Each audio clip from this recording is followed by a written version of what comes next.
औज़ुबिल्लाहिमिनश्शैतानिर्रजीम बिस्मिल्लाहिर्रहमानिर्रहीम। अस्सलाम वालेकुम दोस्तों, उम्मीद करता हाँ सब खैर वाफियत नाल होंगे।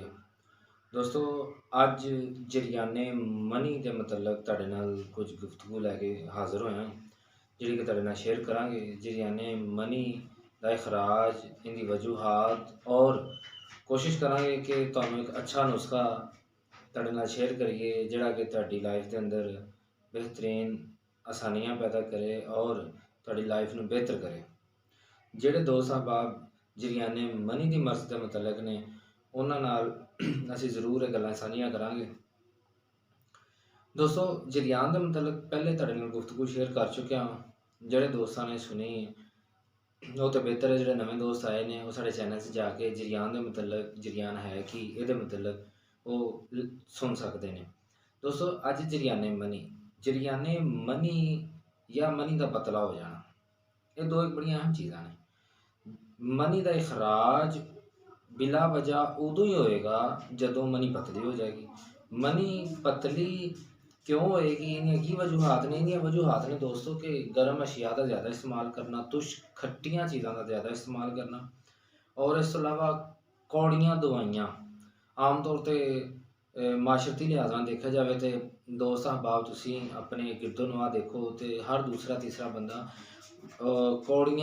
कौड़ा शरबत या इस तरह दी चीज़ां बड़े शौक नाल इस्तेमाल करता है। की है कि जी इहदे नाल खून साफ होंदा है, मैदा वगैरह साफ होंदा है। दोस्तों, मैं तुहानूं एक गल कहना चाहांगा कि कोई भी चीज़ बगैर किसी तबीब तो इस्तेमाल ना करो।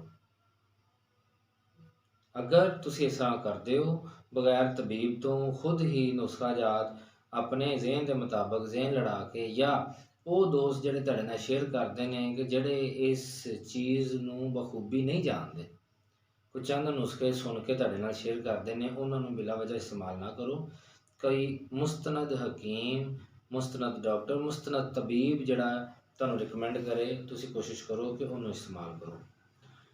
दोस्तों, जरियाने मनी या मनी का पतला हो जाना उन्दियां वजूहत तुहाडे नाल मैं शेयर कर दित्तियां ने।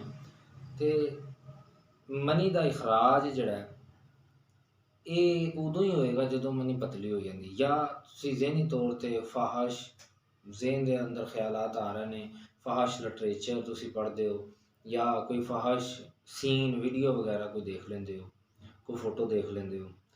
दोस्तों, ये जिहड़ा आर्जा है मनी का पतला होने नाल, जिहड़े मनी के अंदर पाए जाते हैं जरसूमे, जरासीम, उन्होंने बहुत ज़्यादा नुकसान होता है, जिहदे करके मर्दाना कमज़ोरी तो हो ही रही है, जिहदे करके बेऔलादी वाले भी जिहड़ा ना ये चीज़ लैके जा रही।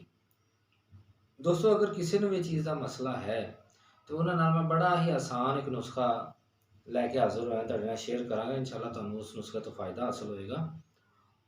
दोस्तों, इहदे वास्ते तुसीं इस्तेमाल करना है सालो मिसरी, मसरी रुमी, किक्कर दियां फलियां जिहदे अंदर हाले बीऽ ना बनिया होए, किक्कर दी गूंद ते किक्कर दे छौडे, यानी कि किक्कर दी जिहड़ी छाल हुंदी है ना, ਉਹਨੂੰ उतार के छांव ਦੇ अंदर सुका के वो इस्तेमाल करनी है। दोस्तों, उस तो इलावा तुसीं ताल मखाना, इंदरजो शीरी और मूसली सफ़ेद और मूसली स्याह, दोस्तों सारियां चीज़ां तुसीं एक एक तोला लैनियां ने। ਇਹਦੇ अंदर तुसीं इहनूं कुट पीस के छान लेना है, छान के ਇਹਦੇ अंदर तुसीं मिश्री बराबर वज़न शामिल कर देनी है। दोस्तों, ये चीज़ां शामिल करके तुसीं इहनूं इस्तेमाल कर सकते हो सुबह शाम खाने तो बाद, 2 घंटे बाद दुध दे नाल तुसीं इस्तेमाल करना है।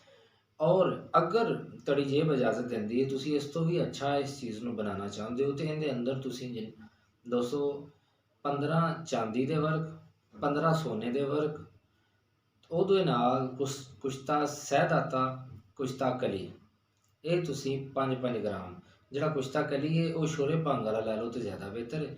ये तुसीं 5-5 ग्राम इहदे अंदर शामिल करना है।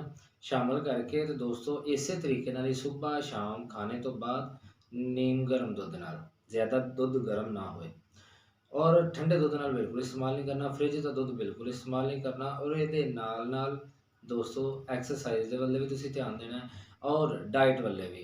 तलियां चीज़ां, तेज़ मसाले वाली चीज़ां और ज़्यादा गर्म चीज़ां तो परहेज़ करना है, जिन्नी देर तक ये मसला हल नहीं हो जाता। दोस्तों, ਸਾਡੀ ਇਨਫੋਰਮੇਸ਼ਨ ਤੁਹਾਨੂੰ ਅੱਛੀ ਲੱਗੀ ਹੈ ਤੇ ਵੀਡੀਓ ਨੂੰ ਲਾਈਕ ਜ਼ਰੂਰ ਕਰੋ। ਅਗਰ ਤੁਹਾਨੂੰ ਅੱਛੀ ਲੱਗੀ ਹੈ ਤੇ ਆਪਣੇ ਦੋਸਤਾਂ ਨਾਲ ਜ਼ਰੂਰ ਸ਼ੇਅਰ ਕਰੋ ਤਾਂ ਕਿ ਤੁਹਾਡੇ ਦੋਸਤ ਵੀ ਇਸ ਤੋਂ ਫਾਇਦਾ ਹਾਸਲ ਕਰ ਸਕਣ। ਤੇ ਦੋਸਤੋ, ਜਿਹੜੇ ਨਵੇਂ ਦੋਸਤ ਆਏ ਨੇ ਉਹਨਾਂ ਨੂੰ ਰਿਕੁਐਸਟ ਕਰਾਂਗਾ ਕਿ ਚੈਨਲ ਨੂੰ ਸਬਸਕ੍ਰਾਈਬ ਕਰ ਲੈਣ ਤਾਂ ਕਿ ਸਾਡੀ ਹਰ ਨਵੀਂ ਆਉਣ ਵਾਲੀ ਵੀਡੀਓ ਤੁਹਾਡੇ ਤੱਕ ਬਆਸਾਨੀ ਪਹੁੰਚ ਸਕੇ। ਦੋਸਤੋ, ਮੈਂ ਇਜਾਜ਼ਤ ਚਾਹਾਂਗਾ। ਬਹੁਤ ਸ਼ੁਕਰੀਆ। ਅੱਲਾ ਹਾਫਿਜ਼।